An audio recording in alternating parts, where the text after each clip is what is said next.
Staff and support seat of DOC headquarters in Baton Rouge. With staff and support, please introduce yourself. And I am Wilbur, parole, Whitney Trust. Yourself. Good morning, Deputy Marchand. All right, Deputy, thank you. We're ready for our first case. Please introduce yourself, state your name and DOC number. Derrek Berry 350086. All right, Derek, I explain the process to you. We'll read some information to the record, have a parole interview, ask you some questions. You can respond. At the end, you can make a statement. We'll take a vote. You understand the process? Yes, sir. And we have Simone Shorter, Sheila Green, Adrian Green, all in support. And we have Bernard Bruins, who will be speaking. Appropriate time.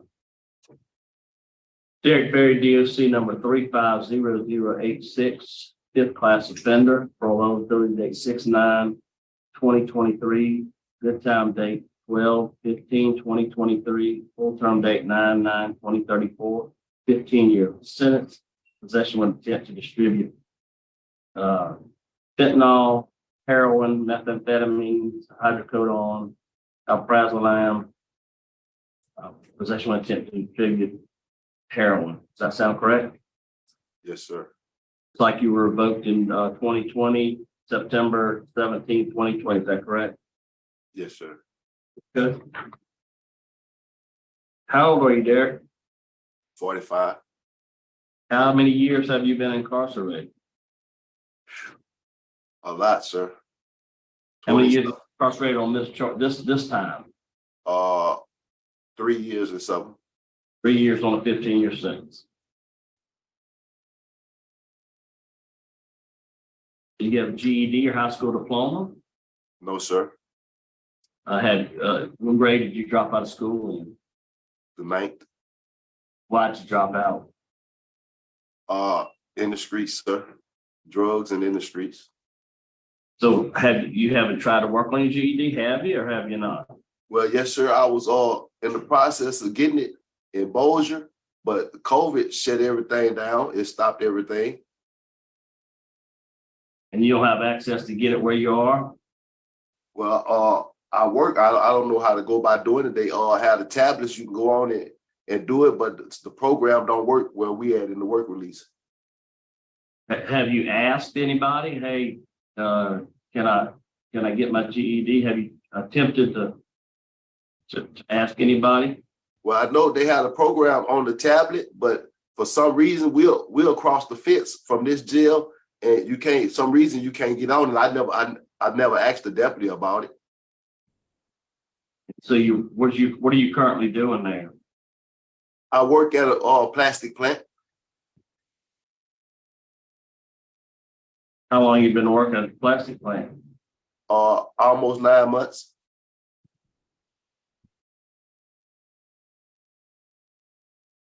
Is that a job that you'd like to continue if you were to be released, or is it not? Oh yes, sir. I had a lot of recommendation that I mailed to you from my supervisors. Yeah, I have them. I'm just asking you though. Oh yes, sir. Yes, sir. They send me recommendations, but if you don't want to be there, then that's. Oh yes, sir. I really do like my job, and I was planning on moving back up here to keep my job. Where's that? Where's that job at? In Monroe. And where do you live? Where are you from? Alexandria. Yeah, so not too far. Well, tell me about some classes you've taken. Have you taken any classes? Yes, sir. I went This go round. Taking any this go round, or is that when you were in jail before? Because you're a fifth class offender. No, I took some this. I was in Bossier before I came here. Okay, yep. And tell me what you took? Living in balance, victim awareness, parenting. What'd you learn from that? Well, the victim awareness class is really the one that I really like in the opioid class. You know, it helped me recognize my addiction as being an addict, you know, and the victim awareness helped me recognize the effect that I have on, you know, my family and people in the streets, you know, by me being on drugs, that my actions, that they, you know, every action I do have a reaction towards those people. That's right. But not only were you a user, you were a dealer, right? Well, I really was dealing to supply my habit.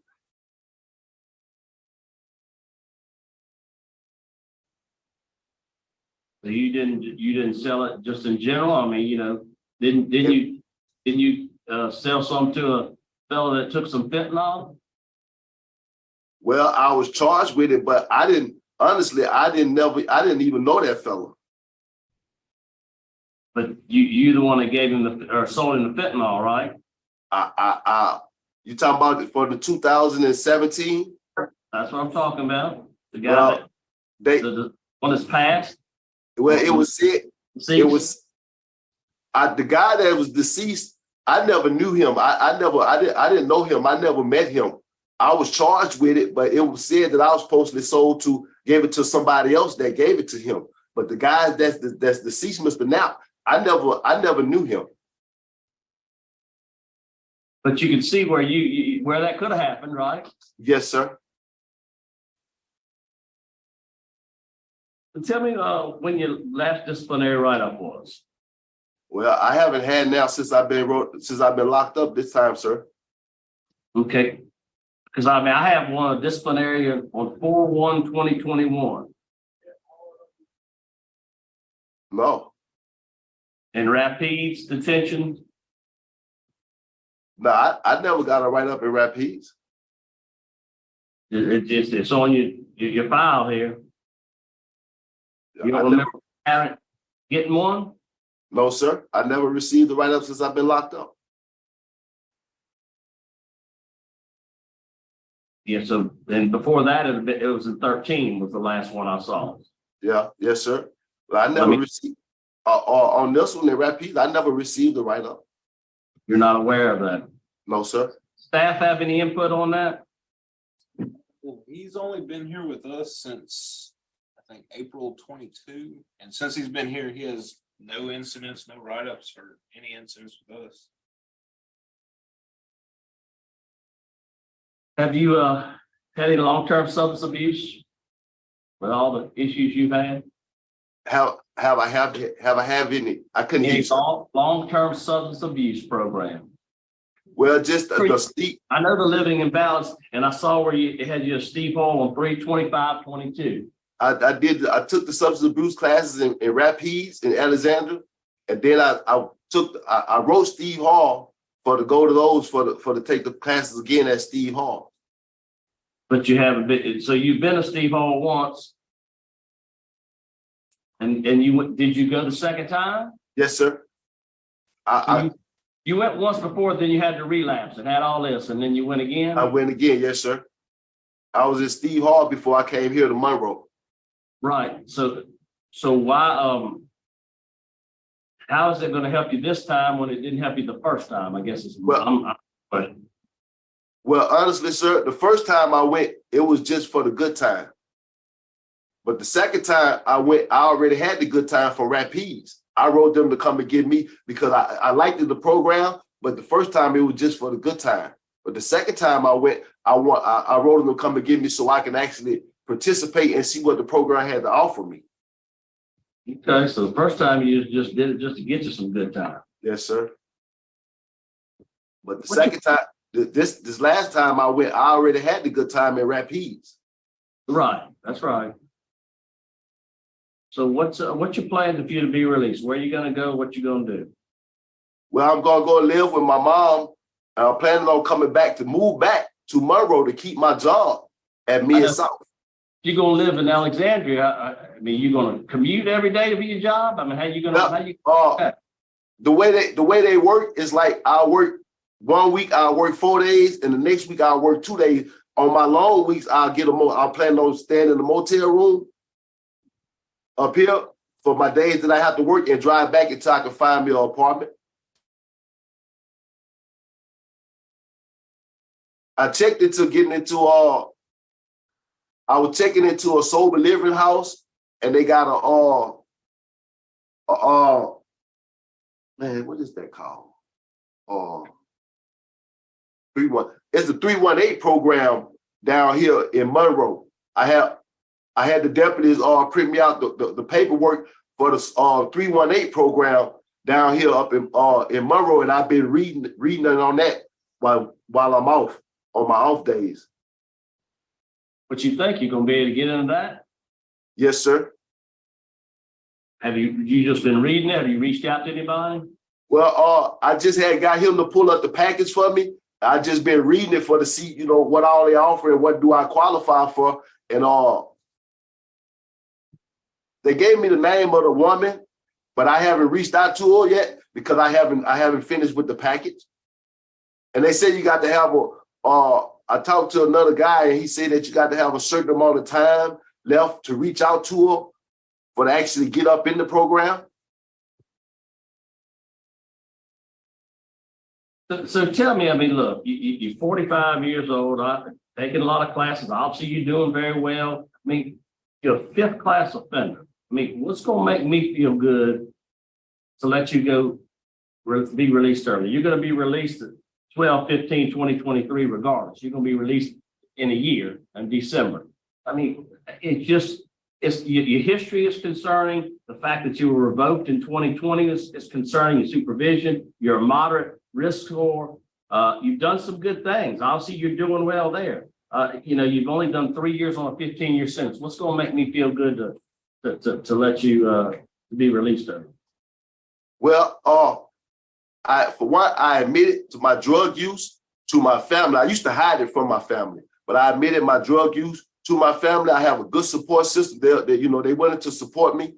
Now that I've been honest about it, I can talk to them about it. They're willing to support me and help me whichever way they can through whatever I have to go through.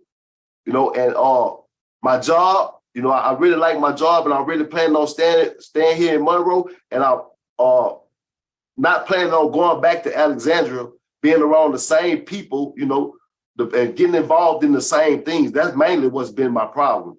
Getting out, going hang back with the same people, the same streets, and getting involved with the same thing, and not having a job that I like, not getting a job, just going right back and getting on drugs. I understand. Staff, you have any input there for me about Mr. Berry? He's been here since April in our work release program, and the director over there, nothing to say, no incidents. He's just been working hard for us. Mr. Berry, is this the longest time you spent in jail on all your felony charges every time you've been to jail, or no? No, sir, I don't think so. I'm not for sure, but I think this might be the second longest. No, it's not the longest. I think I did 3.5 years on one time.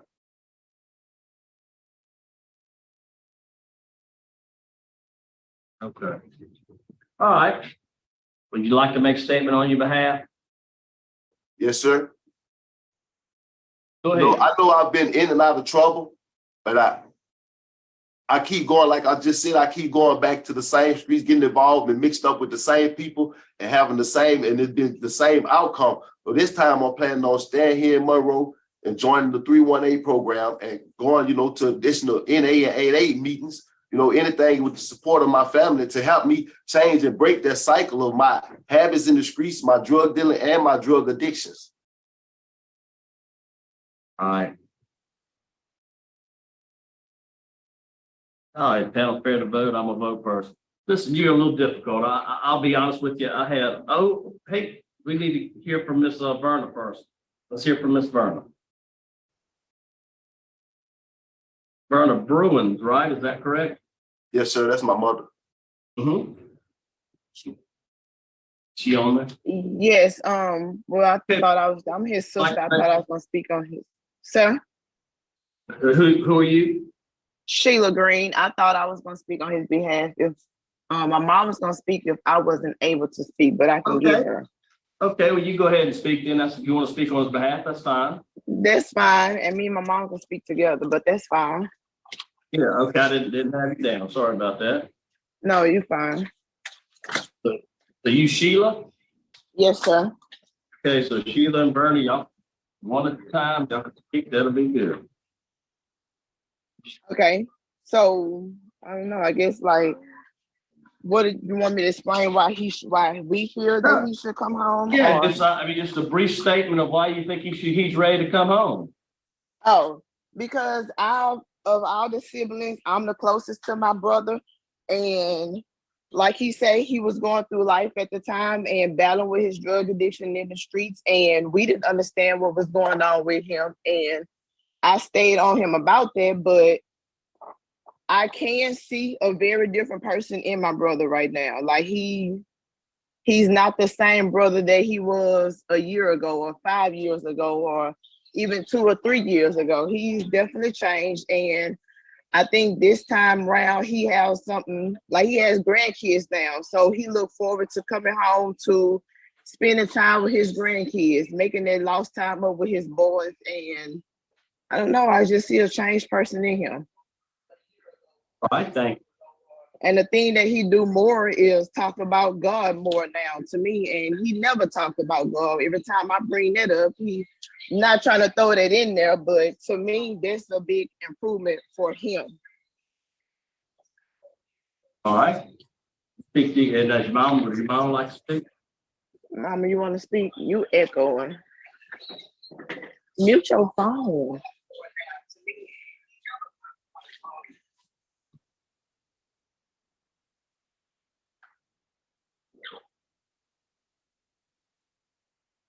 Just look in the camera and speak.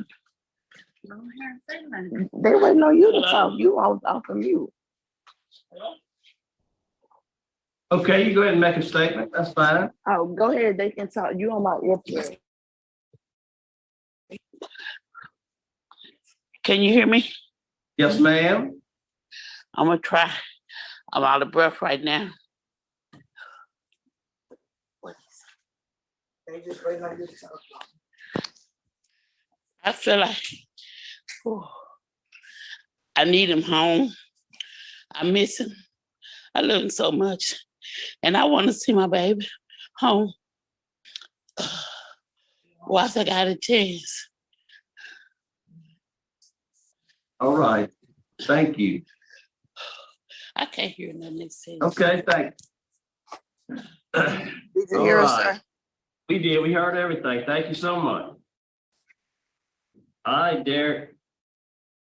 You a tough case, son. I don't know what I think I need to do with you. I mean, you're a 5th class offender. You have sold drugs. You have used drugs. You've got have a Motto Tiger score. You've got law enforcement opposition. And you've only done 3 years of a 15-year sentence. You're doing good in there. You're doing right. Sometimes being inside is good for you. I'm back and forth, to be honest with you, what I think. And you've done Steve Hall. That's great. That's a great program. That's important. But sometimes having a little setback will really kind of see how you're going to do. For me today, all the good things you've done, I still think you need to work on the GED. I think that's critical. I think that's important. I would get with your security there and see if get with the staff and see if you can get work on your GED. But I'm not ready to let you go today. I'm gonna be honest with you. 3 years of a 15-year sentence with everything you have. And again, you're doing the right thing. You're heading the right direction, but you've done it time after time after time. You've been revoked. You're a 5th class offender. My vote today is to deny your parole. Continue to, I would continue to encourage you to work hard, do the things you need to do. Look, I'm not saying keep your job. That's great, but get with them and see if you can work on your GED. You're a smart guy. You ought to be able to get it. That's going to go a long way for you on the outside. We want to see you be successful and stay out for the next time, not stay in. But I'm only one vote. My vote is to deny for those reasons. Ms. Jackson? Mr. Berry, I'm going to try to stay positive with you, but I'm going to tell you, I'm not impressed. I'm not impressed. And I think the thing that really got to me, you sold fentanyl to somebody, and somebody gave it to somebody else, and they lost their life. Well, if I could speak on Yeah, you can. You were convicted or you pled guilty to distribution, possession with intent to distribute fentanyl. And everybody out on the street knows how deadly fentanyl is. And whether you knew the guy who died or the person who died, whether you had any direct interaction with the person who died. But I never was. Stop talking. Stop talking. Yes, ma'am. Tell how deadly fentanyl is. You probably know people personally who overdosed on fentanyl. And yet you're out there distributing it or possessing it with intent to distribute it. And you seem to have absolutely no insight to just what a terrible thing that is to put that out in the street, knowing full well that people are gonna die. But for the love of money, you would do that. You have an extremely poor supervision history. You're a fifth offender. You have opposition even from the judge who sentenced you. Normally judges don't make comments. You know, they leave it to the Department of Corrections to determine whether or not someone has been sufficiently rehabilitated. But the judge was opposed, the DA was opposed, the law enforcement was opposed because of the harm that you were causing in the community. And you say that you took victim awareness, but I don't really think you got a whole lot out of that because you would recognize that there is no excuse for that behavior. What I have heard from you today has been just excuses. You get out in December of this year. You've only served less than a third of a 15-year term. And so my vote today would be to deny because of your poor supervision history, your moderate risk assessment, opposition from law enforcement and the court. And so my vote today is to deny. Ms. Renata. Mr. Berry, it's unfortunate that the outcome today is not what you hoped. I do agree with my colleagues. I don't think we've served enough time based on the criminal history. My vote today is to deny. Good luck to you, sir. All right, 3 votes to deny. Your parole's been denied. Good luck to you. We'll adjourn at Washington at 8:55. Thank you.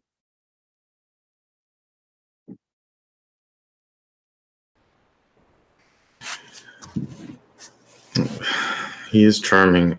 And I got to tell you, when I saw his mother, my heart melted, and all the, frustration that I was going to say kind of just deflated like a balloon. Because it looked like he was about to break down in tears.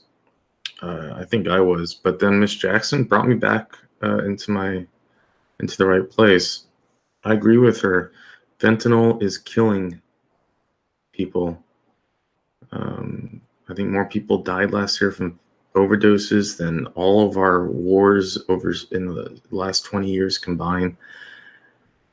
Fentanyl is disgusting thing that is just taking people, and to knowingly sell it is inexcusable. And he didn't seem to show any remorse about it. He just wanted to make the point that he didn't sell it. And yeah, he's getting out in a year. So the people who showed up on support of him with their disgusted faces, he's getting out in a year on a 15-year sentence. Question: would a GED really help someone? I'm curious about that. At his age of 45, is anyone who he's interviewing with going to care whether he has a GED or not? I get the idea of letting him go through the process, putting in the work and feeling the accomplishment, but on the note that Mr. Marabella said, it would help him on the outside.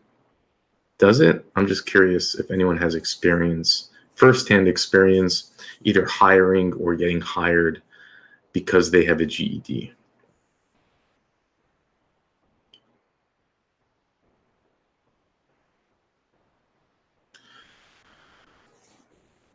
in the end, I'm happy with the decision. He's getting out in a year. We got to get fentanyl off our streets, and we have to punish people that are selling it.